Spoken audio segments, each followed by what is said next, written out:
तापमानाचा पारा घसरल्यानंतर आता पांझरा नदी किनारी फिरणाऱ्या नागरिकांची गर्दी वाढलेली आहे। या ठिकाणी काही नागरिक आहेत, त्यांच्याशी आपण बातचीत करणार आहोत। काय सांगाल दादा, तापमानाचा पारा घसरला आहे, काय सांगाल?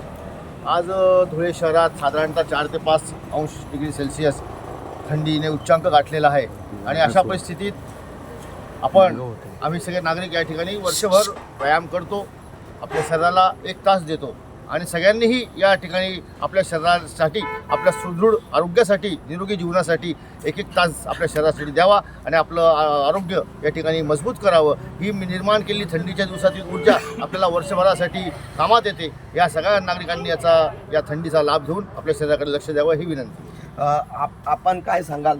खरं तर महाराष्ट्रात सर्वात कमी थंडी ही धुळे शहरामध्ये आणि धुळे जिल्ह्यामध्ये आहे। खरं तर ही अभिनंदनाची आणि आपल्या व्यायामप्रेमींसाठी खूप महत्त्वाची बाब आहे, कारण व्यायाम केल्याने शरीराला ऊर्जा निर्माण होते आणि ऊर्जा निर्माण झाल्यामुळे आपले जे आरोग्याचे छोटे मोठे जे आजार असतात हे लांब पळतात। म्हणून आम्ही ह्या ठिकाणी मॉर्निंग ग्रुप रोज नित्य नियमाने या ठिकाणी व्यायाम करतो, परंतु थंडीमध्ये व्यायाम करण्याचा मजा हा वेगळाच असतो। सगळ्यांना या ठिकाणी धुळेकरांच्या वतीने देखील आव्हान करतो, आपण देखील थंडीमध्ये या थंडीचा आनंद व्यायामाने या ठिकाणी दुगणित केला पाहिजे।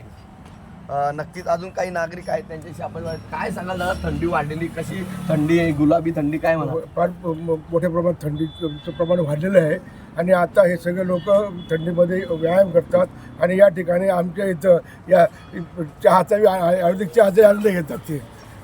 याप्रमाणे आपण सगळ्यांनी व्यायाम करावा, सगळ्यांच्या हे करावं।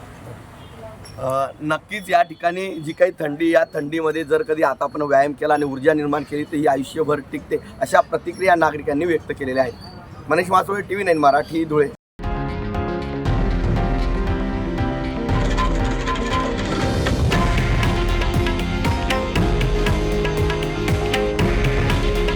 हे आहे देशातील नंबर 1 न्यूज नेटवर्क आणि आपण पाहत आहात TV9 मराठी। काळजी तुमची, हित महाराष्ट्राचं।